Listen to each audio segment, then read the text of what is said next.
Le présent travail s'interroge sur la mémoire des chrétiens de l'Empire ottoman qui remonte à peu près 7 siècles dans le temps. Cette minorité et plusieurs d'autres ont longtemps coexisté. Cependant, vers la fin du XIXe siècle, les revendications séparatistes de plusieurs minorités, en particulier les Arméniens, vont mettre en cause cet équilibre. Pourquoi les minorités chrétiennes se sont-elles mobilisées après tant de siècles de coexistence? Est-ce qu'il existait une discrimination qui datait d'il y a longtemps? Le génocide a eu lieu au cours de la Première Guerre mondiale dans l'Empire ottoman entre avril 1915 et la fin 1916, où environ 1,5 million Arméniens ont été assassinés selon l'estimation arménienne et occidentale. Le génocide était planifié par les gens turcs qui dirigeaient le gouvernement et combinaient les forces dans l'image du nationalisme ethnique. Le 24 avril 1915, 240 dirigeants et intellectuels arméniens sont déportés et tués pour trahison et contact avec les Russes à la frontière.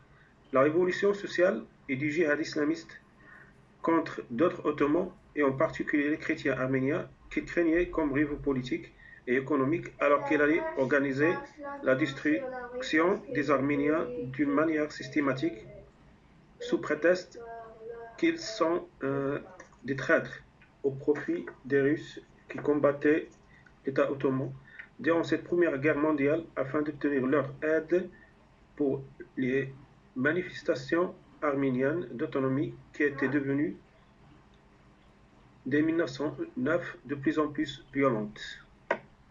Là, Ismail Enver Pacha et Ahmed Jamal Pacha va se transformer en massacre et en destruction totale.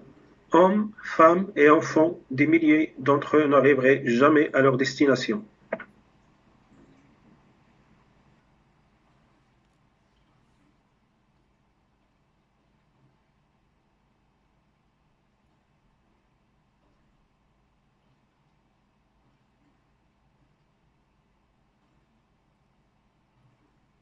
Les Arméniens annexés par l'Empire ottoman comme minorité avaient le nom de nation fidèle Millat Sadiqa en Turquie et tenaient des places importantes sur le plan économique, social et politique. Au niveau politique, les Arméniens occupaient divers postes gouvernementaux, notamment dans le service diplomatique et en raison de leurs compétences dans la traduction et les langues.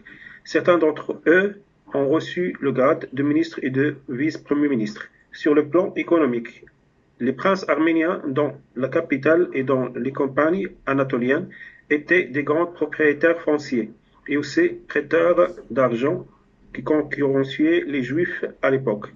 Sur le plan social et religieux, arméniens chrétiens vivaient sous l'égide islamique ottoman, non pas comme une minorité religieuse, mais comme une secte avec des droits de citoyenneté. Mohammed al-Fatih a d'ailleurs établi le patriarcat arménien dans la nouvelle capitale ottomane d'Istanbul en 1461.